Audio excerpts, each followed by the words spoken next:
नमस्कार। मैं यशवंत कुमार सहआचार्य हिंदी राजकीय वाणिज्य महाविद्यालय कोटा सामान्य हिंदी पाठशाला में आपका स्वागत करता हूं।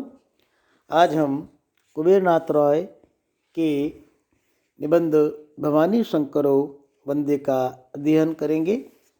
इस निबंध का अध्ययन हम इस निबंध को अनेक भागों में विभाजित करके करेंगे। आज हम इस निबंध के प्रथम भाग का अध्ययन प्रारंभ कर रहे हैं। टूटा दर्पण एक जबरदस्त प्रतीक। दर्पण जब तक टूटा नहीं था तब आकृतियों का सही सही बिंब उतारता था। सारे मूल्य उसके द्वारा अपने असली प्राकृत रूप में व्यक्त होते थे। इतिहास पुरुष के रुद्रगणों ने आकर ढेलेबाजी की और एक निर्मम पत्थर आया और दर्पण के वक्ष पर गिरा। फलतः दर्पण चूर चूर हो गया। कुछ टुकड़े जमीन पर गिरे, कुछ चौखटे में संलग्न रहे। जो चौखटे में संलग्न रहे वे भी आज कोई आकृति ठीक से उतार नहीं पाते। किंभूत किमाकार आकृतियाँ उतरती हैं। विनायक का चेहरा वानर जैसा और वानर का चेहरा मानव जैसा व्यक्त हो रहा है। सारे के सारे मूल्य इस भग्न दर्पण पर टेढ़े मेढ़े होकर बिंबित हो रहे हैं। फलतः एक धारणा हो गई है, ये चेहरे और ये मूल्य ही टेढ़े मेढ़े हैं। अतः इन चेहरों और इन मूल्यों को लेकर क्या होगा? फेंको इन्हें, त्यागो, तिरस्कृत करो। परंतु कोई भी सोचता नहीं कि यदि ये चेहरा और ये मूल्य न रहे तो मनुष्य नहीं रह जाते हैं। क्योंकि चेहरा माने व्यक्तित्व और मूल्य माने संस्कृति, सभ्यता, धर्म, साहित्य, शिल्प, ज्ञान, ध्यान, वह सब कुछ जिनकी आवश्यकता भावी अनिश्वरवादी समाजवादी मानव समाज में भी कम नहीं रहेगी। ये कोई सोच नहीं पाता कि चेहरे और ये मूल्य टेढ़े मेढ़े विकृत विकलांग नहीं हैं। ये मानस दर्पण ही है जो इन्हें बिंबित कर रहा है। टूटा है, इसमें ही असंख्य चीरने और दरारें पैदा हो गई हैं। यदि इस दर्पण को ही जोड़ दिया जाए, जो कि भग्न दर्पण जोड़ना बाएं हाथ का खेल नहीं तो यह साध्य साधन अतीत में कई बार संभव हुआ है। यदि इसके टुकड़ों को परस्पर जोड़कर उस पर पुनः कोई जन मन मंजु मुकुर मलहरणी विभूति मल दी जाए तो ये सारी विकृतियाँ दृष्टिभ्रम सिद्ध होंगी और पुनः सब कुछ अपने प्रकृत रूप में स्थिर हो जाएगा। यहाँ पर कोई चतुर चालाक कह सकता है, फेंको इस टूटे फूटे दर्पण को। मॉस्को, न्यूयॉर्क, पेकिंग या रावलपिंडी के बाजारों से अच्छे दर्पण नए नए सुंदर मंगा लेंगे। तो मैं उस चतुर चालाक से निवेदन करूंगा कि वे जाकर अपने लिए आकाश कुसुम, अश्वनीड़, वृषभडिंब, वंद्यापुत्र आदि जो बेसहा मूल करना हो करें। परंतु हम निश्चय जानते हैं कि ये दर्पण खरीदा बेचा नहीं जाता। ये दर्पण मन में विधाता रख देता है पूरे एक जन्म के लिए और उसी दर्पण के साथ जन्म भरना पड़ता है। ये दर्पण हमारा मानस दर्पण या हमारा आंतरिक संस्कार प्रवाह तल, इस पर सारे चेहरे, सारे मूल्य और सारे अनुभव बिंबाकार रूप में व्यक्त होते हैं और उसी रूप में हम उन्हें उपलब्ध करते हैं और अन्य रूप में उपलब्ध करने का कोई मार्ग नहीं। ये मानस दर्पण न केवल व्यक्ति चैतन्य बल्कि सामूहिक जाति चैतन्य की चित्त धातु से निर्मित होता है, जिसकी परंपरा कई सहस्रावधि वर्ष से चली आ रही है। इस दर्पण की धातु चित्त धातु है। हमारी नियति हमें विशिष्ट देश जात कुल एवं कालखंड में जन्म देती है और उसी के अनुसार सामूहिक चैतन्य हमारे दर्पण का अंग बनता है और उसी के सहारे हमारे व्यक्ति चैतन्य का विकास होता है।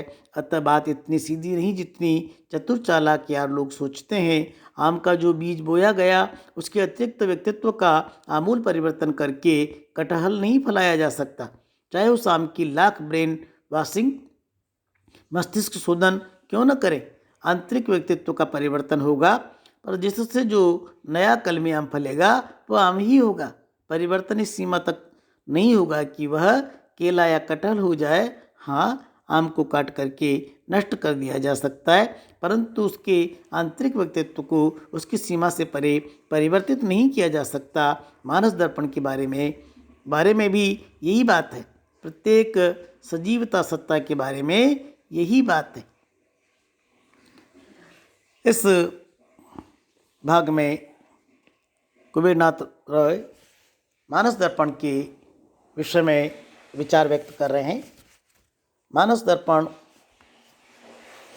के लिए वे कहते हैं कि इतिहास की परंपरा में, इतिहास के उतार चढ़ाव में, बाहरी आक्रमणों और बाहरी शक्तियों के प्रभाव में भारतीय जनमानस का दर्पण टूट गया है। और यह टूटा हुआ दर्पण एक बड़ा शक्तिशाली प्रतीक है। दर्पण जब तक टूटा नहीं था तब आकृतियों का सही सही बिंब उतारता था। जब तक भारतीय जनमानस का दर्पण सही था तब तक उसमें आकृतियाँ सही रूप में बिंबित होती थी। अर्थात हम व्यक्तियों को, मूल्यों को, सभ्यता, संस्कृति को ठीक ठीक प्रकार से समझ पाते थे। सारे मूल्य उसके द्वारा अपने असली प्रकृति रूप में व्यक्त होते थे। जनमानस के दर्पण में जितने भी जीवन के मूल्य थे वे ठीक ठीक प्रकार से व्यक्त होते थे, प्रकट होते थे, समझ में आते थे, ग्रहण किए जाते थे। इतिहास पुरुष के रुद्र गणों ने आकर ढेलेबाजी की और एक निर्मम पत्थर आया और दर्पण के बक्स पर गिरा। इतिहास पुरुष के रुद्रगण अर्थात इतिहास के उतार चढ़ाव, बाहरी आक्रमणों के कारण भारतीय जनमानस का दर्पण टूट गया, खंडित हो गया। कुछ टुकड़े जमीन पर गिरे, कुछ चौखटे में संलग्न रहे, कुछ हमारे मानस में बने रहे और कुछ पूरी तरह से नष्ट हो गए। जो चौखटे में संलग्न रहे वे भी आज कोई आकृति ठीक से उतार नहीं पाते।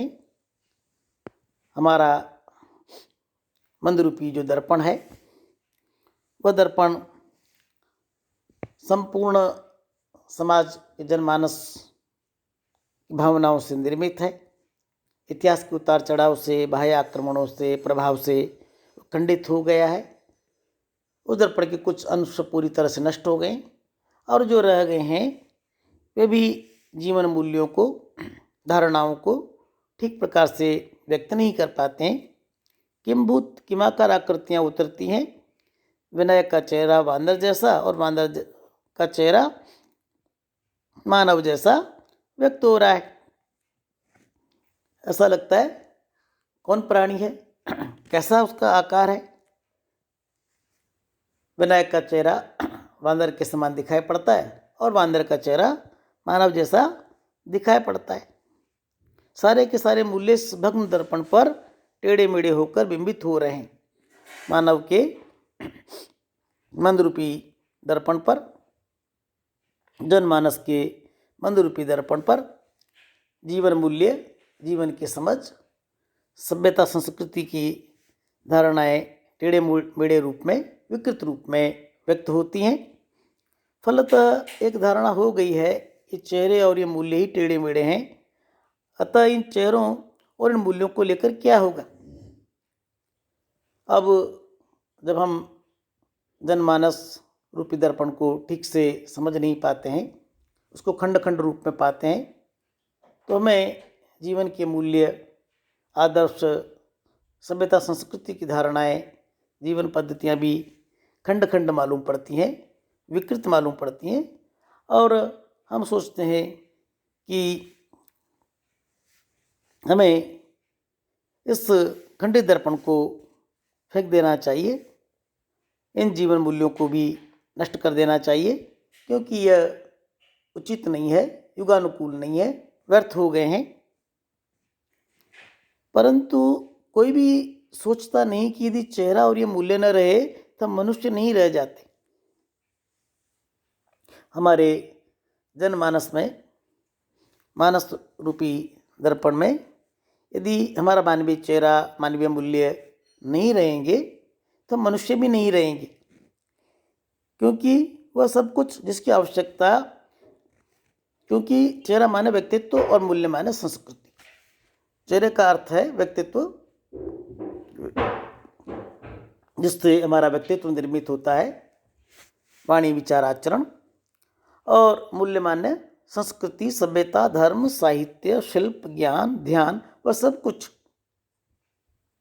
और मूल्य का अर्थ है संस्कृति, सभ्यता, धर्म, साहित्य, शिल्प, ज्ञान, ध्यान, सब कुछ मिलकर मूल्यों का निर्माण होता है, जिनकी आवश्यकता भावी अनिश्वरवादी समाजवादी मानव समाज में भी कम नहीं रहेगी। तो चेहरा मानव व्यक्तित्व की और मूल्य माने संस्कृति, सभ्यता, धर्म, इनकी आवश्यकता भविष्य का ईश्वर को नहीं मानने वाला समाजवादी मानव समाज जो होगा, सबको बराबर मानने वाला जो मानव समाज होगा, उसमें भी व्यक्तित्व की और मूल्यों की आवश्यकता बनी रहेगी। ये कोई सोच नहीं पाता है कि चेहरे और ये मूल्य टेढ़े मेढ़े विकृत विकलांग नहीं है, ये मानस दर्पण ही है जो इन्हें बिंबित कर रहा है, टूटा है। वो ठीक से ये विचार नहीं कर पाता कि चेहरा और जीवन मूल्य टेढ़े मेढ़े नहीं है, विकृत नहीं है, विकलांग नहीं है।